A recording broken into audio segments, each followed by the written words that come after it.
Dream Team, what's up guys? Welcome to Kuda's Corner. Welcome to our premiere video. Whoa! We are going to make a custom map for your D&D campaign. Now, everyone goes through the same thing, right? Hey, I'm starting a game, I need a map, I get it on Google, I hit Control P, I print it out, hand it to my players and say, you are here, right? We're not going to do it that way.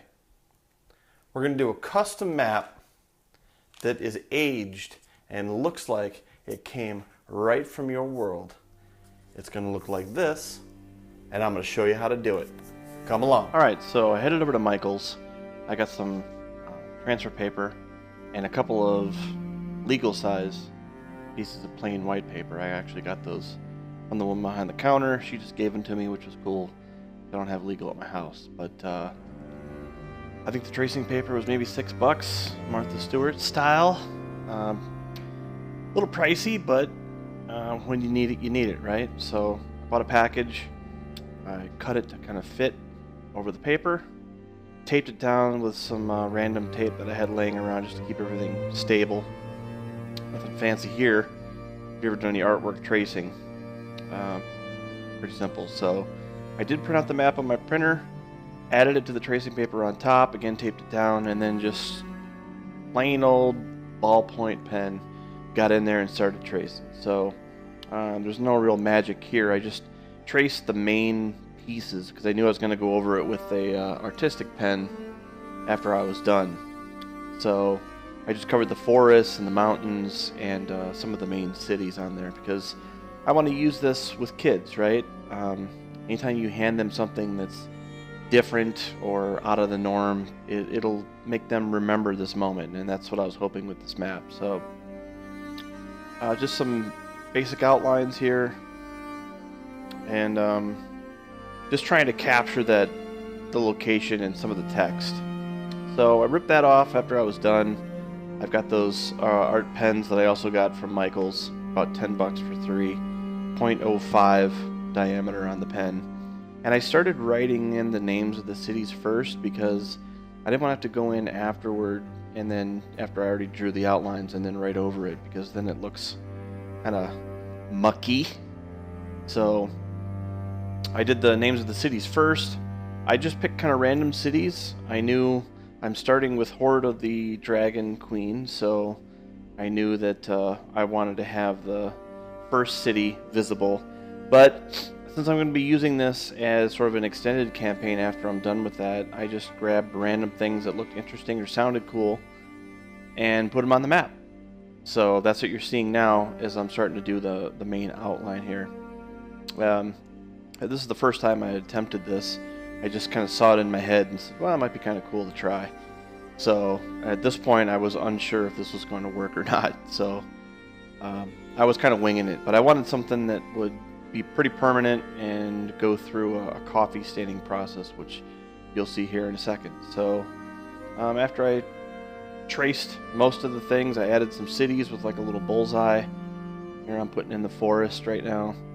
I come back a little later and add some additional highlights to it just to make some things stand out. And I also tried color too. I didn't want something that was going to be overbearing, so I just took some Crayola markers that my son has laying around, scribbled them on a piece of paper, and then wet a paper towel, rubbed them in there, and it gave me sort of a light blue for the ocean and a light green for some of the forests. Most of it got washed out during the coffee process, so I went in afterwards and kind of did the same thing. But I think you could probably do the same thing with like a watercolor or some kind of acrylic paint if you have it. So here I am just putting the piece of paper on a cookie sheet, and then I made a fresh pot of French roast with some old beans that I had laying around, just to kind of get that thick coffee sort of viscosity. I added that on there. Now, one thing to be careful of is the paper gets very delicate after you get it wet, which some things started to tear, but it actually kind of looked sort of cool, so I left it. I tried to crumple it up when it was wet to kind of give it a little bit more of a wrinkled appearance, but I don't know if that's really necessary or not. But you set the oven to 200 degrees and keep a really close eye on it. Don't let it cook for more than 5 minutes. So here's the finished product. After I took it out, you could see it back there for a second. I just wrapped it in a ribbon that I got from Amazon for a birthday present, and some of the red paper that it came in. Wrapped it up. I burned the edges outside with a grill lighter to kind of give it sort of that worn look. I was thinking maybe I'd start them with a quest with a burning carriage out in the woods that's currently on fire, and if they get to it quick enough, they might see something with a proper perception check and see something sticking out of this burning carriage that they might catch just in time. And it's already got that singed look from the fire, so somebody's going to get lucky and loot a sweet map. All right, guys, welcome back. Hope you enjoyed the video. Hope you learned something. Hope you can bring something new to your game. Thanks for stopping by. This is, again, the first video. Special thanks to Dawnforgedcast, link below, and especially Drunkens Dragons. Hankering Fernale. Love you, brother. Thanks for all the tips and advice. I'll have a lot more video on the channel soon. We got all kinds of things to explore. As you can see behind me, I got a whole wall full of games to go over.